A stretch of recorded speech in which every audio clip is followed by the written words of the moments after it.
Coucou, c'est encore moi. On se retrouve du coup pour la deuxième partie du cours de microbio. J'espère que ça va. Avant de commencer, j'ai remarqué sur la première vidéo que j'avais énormément de tics de langage. Je m'énerve moi-même, donc je suis désolée si ça vous énerve aussi. Mais bon, force à vous. Hein. Dans la première partie du cours, on avait vu un peu vite fait de quoi se composait une bactérie gram plus et une bactérie gram moins et leurs différences au niveau de leurs parois. On va revenir un petit peu plus en détail sur les parois des bactéries. Donc ici on a une bactérie gram plus. Et donc ici vous voyez on a le cytoplasme et on retrouve du coup notre membrane plasmique. Ici avec les phospholipides qui sont jusque là et des protéines intrinsèques comme celle-ci. Plus à l'extérieur on retrouve du coup tout le peptidoglycane. Ça là c'est le peptidoglycane qui constitue du coup la paroi. Ce peptidoglycane il est amarré à la membrane plasmique par des acides lipothéicoïques qui sont juste là. C'est les grands traits gris foncé. Également, au sein de la paroi, on a des acides théicoïques. C'est les petits traits ici, à ne pas confondre avec les lipothéicoïques. Ce sont des molécules qui ne sont présentes que chez des bactéries gram plus et qui correspondent au deuxième composant majeur de leur paroi, puisque ça correspond à 50% de leur paroi. Ces acides théicoïques, ils présentent un pouvoir antigénique, ce qui fait qu'ils peuvent jouer un rôle important pendant les infections. La paroi d'une bactérie gram moins, en revanche, elle va être un petit peu plus complexe. On peut voir, donc on a toujours ici l'intérieur avec le cytoplasme, ici l'extérieur. On a encore notre membrane plasmique, avec toujours ses phospholipides et les protéines intrinsèques. On va avoir aussi le peptidoglycane, qui est ici et qui est beaucoup plus fin. Et on a en plus une membrane externe. Cette membrane externe, elle va contenir des porines, qu'on retrouve ici, des lipopolysaccharides, qui sont ces petits trucs-là, et aussi des protéines intrinsèques comme la membrane plasmique. Le peptidoglycane, ici, il est plus amarré à la membrane plasmique, mais il va être amarré à la membrane externe, avec des petites protéines qu'on appelle les lipoprotéines de Brown. Ces lipoprotéines de Brown, elles ont leur partie protéique qui est associée au peptidoglycane, et leur partie lipidique qui va être associée à la membrane externe. Et donc ces lipoprotéines, elles ont un rôle essentiel dans la cohésion et dans la stabilisation de la paroi. Donc pour revenir sur les composantes de la membrane externe, on a le lipopolysaccharide. Le lipopolysaccharide, ils ne sont présents que chez les bactéries gram-, et ils représentent le constituant essentiel de la membrane externe. Il comporte deux parties. On a le lipide A, qui est juste ici, qui correspond au support de la toxicité de la molécule, et on a le corps.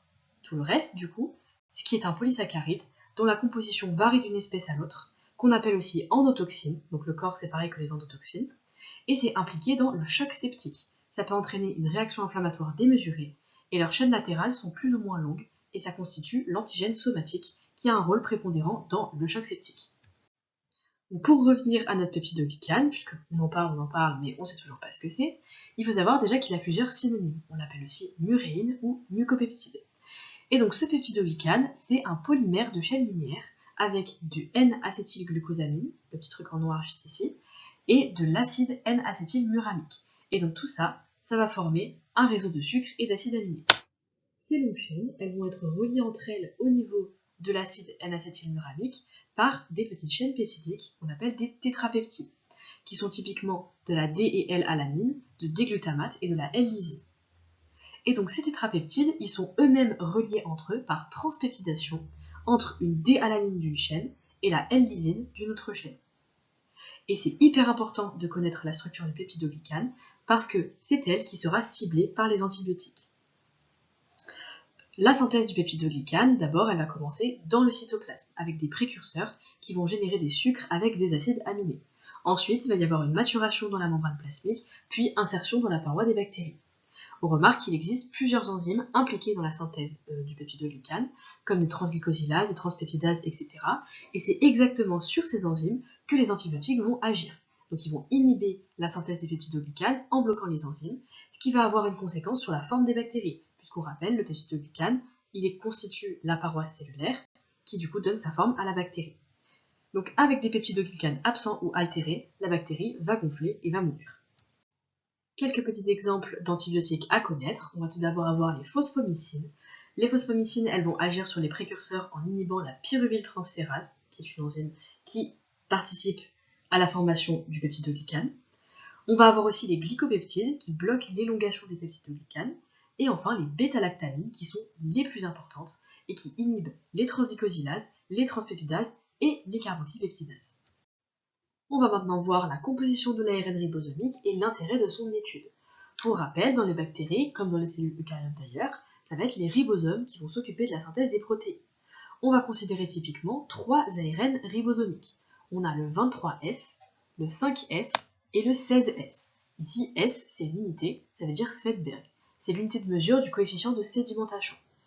Donc ces ARN ribosomaux, ils vont s'associer à des protéines ribosomiques pour former ce qu'on appelle des sous-unités. Donc le 23S plus le 5S, ça va former la grande sous-unité 50S, alors que la 16S plus d'autres protéines, ça va former la sous-unité 30S, la petite sous-unité.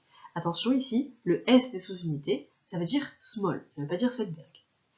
Et ensuite, ces deux sous-unités, elles vont s'associer entre elles pour former le ribosome avec un taux de sédimentation 70S chez les bactéries.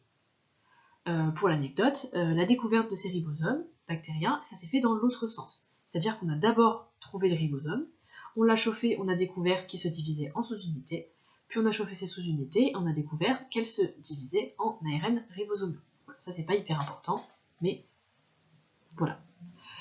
Donc, la petite sous-unité des bactéries, la 30S, elle va comprendre un ARN ribosomal avec une constante de sédimentation de 16S. Cet ARN ribosomal, ça va correspondre à une molécule de choix pour retrouver les liens de parenté entre les espèces parce qu'elle est universelle chez les prokaryotes. Pour exemple, chez les eucaryotes, l'équivalent du 16S, ça serait le 18S. Une particularité de cet ARN 16S, c'est qu'il est fait d'une succession de séquences à vitesse d'évolution variable. Donc il a des séquences conservées, des séquences variables et des séquences hypervariables. Et ça, c'est intéressant parce que ça va permettre, en comparant les séquences conservées, de voir à quelle famille appartient la bactérie. Parce que le fait d'avoir des séquences conservées tout au long de l'ARN ribosomal, ça va permettre d'hybrider des amorces et d'amplifier le gène qui code pour l'ARN-R de n'importe quelle bactérie. Parce que vu que les séquences, elles changent jamais, on va pouvoir tout le temps prendre les mêmes. Du coup, l'amplification et le séquençage de ces gènes sont universels. La quantité de ribosomes disponible dans chaque bactérie, elle est super importante, puisque ça va permettre de faire une hybridation in situ afin de visualiser les bactéries. La banque de l'ARN 16S, elle correspond à la plus grande banque de séquences commune, avec plus de 200 000 séquences. Pour identifier les bactéries à partir de l'amplification de l'ADN 16S, on va fonctionner ainsi. On va d'abord partir d'un prélèvement, on va extraire l'ADN correspondant à l'ARN 16S et on va l'amplifier par PCR, parce qu'on ne peut pas amplifier de l'ARN, avec des amorces du coup qui sont universelles. Puis on va faire un séquençage et on va faire une lecture afin de par la suite pouvoir comparer la séquence obtenue à une banque de données pour du coup identifier notre bactérie. Mais c'est une stratégie qui sera utilisée que dans quelques cas, soit à partir d'une colonie isolée pour identifier la bactérie non reconnue par spectrométrie de masse qui présente d'autres caractérisations phénotypiques, ou alors à partir d'un prélèvement. Et là on a 3 cas de figure. Soit si on veut visualiser des bactéries au microscope mais qu'elles ne sont pas cultivables sur les milieux de culture habituels, soit si la culture est négative, le plus souvent après un traitement antibiotique, afin de vérifier l'absence de la bactérie donnée, ou alors si on a un prélèvement qui est considéré comme stérile, c'est-à-dire qui n'a pas de microbiote et qui est a priori monobactérien, comme par exemple le liquide céphalorachidien, le liquide articulaire, etc. Sinon, si jamais on ne peut pas utiliser l'amplification de l'ADN dans les conditions suivantes, on préférera la spectrométrie de masse qui est plus efficace et moins coûteuse. On va s'intéresser un petit peu plus à la plasticité du génome bactérien. Ça va concerner des structures comme l'ADN chromosomique, mais aussi l'ADN extrachromosomique, pour rappel, les plasmides. Le génome bactérien, il va évoluer par des mutations aléatoires qui ne seront pas corrigées lors de la réplication de l'ADN chromosomique ou plasmidique à une fréquence de 1 sur 10 puissance 6 à 1 sur 10 puissance 7 nucléotides. Et donc ces mutations-là, elles vont se fixer dans la population par pression de sélection. La pression de sélection, en gros, c'est la sélection naturelle. C'est exactement la même chose. En effet, du coup, si la mutation va toucher la cible des antibiotiques, celle-ci ne sera plus reconnue et conférera aux bactéries une résistance aux antibiotiques. Le génome, du coup, va pouvoir évoluer par acquisition d'un nouveau matériel génétique, puisque les bactéries sont capables de récupérer de l'ADN externe par le biais de plusieurs réactions, notamment la transformation, la transduction et la conjugaison. Ces réactions-là, elles vont notamment impliquer les plasmides. Pour rappel, le plasmide, c'est de l'ADN circulaire, super enroulé et extrachromosomique, dont la réplication est indépendante de l'ADN chromosomique et qui est situé dans le cytoplasme. En général, un plasmide, il a une petite taille, il fait 1/100 d'un chromosome bactérien, et il porte une grande diversité de gènes. Il contient des gènes nécessaires à sa réplication, des gènes structuraux impliqués dans la formation des fimbrias par exemple, des gènes métaboliques et cataboliques qui confèrent des caractères absents chez les souches de l'espèce et qui peut parfois être source d'erreurs pour l'identification, des gènes de production de toxines, mais aussi et surtout des gènes de résistance aux antibiotiques. Voici maintenant quelques mécanismes que vont utiliser les bactéries pour acquérir du nouveau matériel génétique, à commencer par la transformation. La transformation, ça a été découvert en 1928 par l'expérience de Griffith, donc bien avant la découverte de l'ADN.